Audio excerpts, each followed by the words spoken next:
যখন মাধ্যমিক পাস করেছি তখনকার দিনে কি লাগতো, মাধ্যমিক পাস হলেই হতো, আর 8 পাসের চাকরি হতো যখন আমি করেছি চাকরি।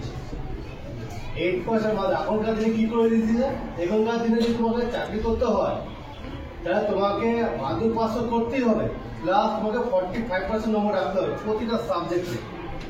45% যদি থাকে তাহলে তুমি আর্মিতে আসতে পারবে, আপনি জন্য ক্যাপাবিলিটি পাবে, তাহলে তুমি আর্মিতে আসতে পারবে না। আর যদি 33% থাকে তাহলে তুমি আসতে পারবে।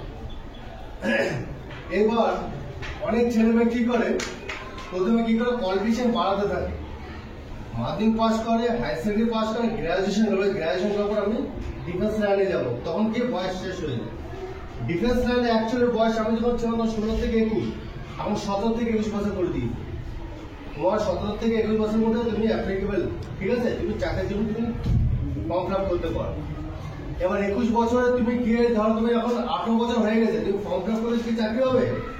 লক্ষ লক্ষ ছেলে ফর্ম অ্যাপ্লিকেশন করছে, তার মধ্যে ভ্যাকেন্সি কত থাকছে, 10টা 20টা 25টা, কিংবা আমাদের এখানে ভ্যাকেন্সি 3000। বোঝা গেল?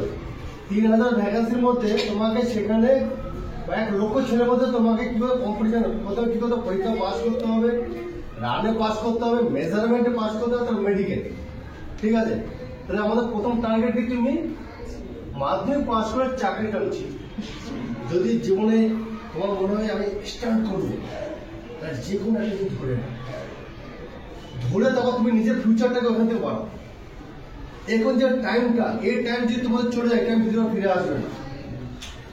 এই টাইম থেকে ধরার জন্য কি করতে হবে, তোমাকে একটা চাকরির জন্য তোমাকে খাটাখাটি করতে হবে অল্প বয়সে। তুমি চাকরি একবার হোল্ড করো, হোল্ড করার পর তারপর তুমি ওখানে ঢুকে যাও, ঢুকে কি করবে, ওখানে তুমি প্রমোশন যে নিজের পড়াশোনা স্টাডি শুরু করে দাও। আর্মি বিএসএফ এ যদি যেতে হয় তোমাকে হাইট হতে হবে 80 সেন্টিমিটার।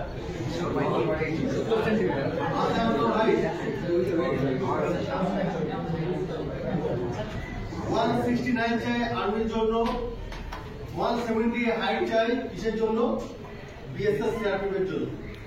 মেয়েদের হাইটের দরকার কত, 162 আর্মির জন্য।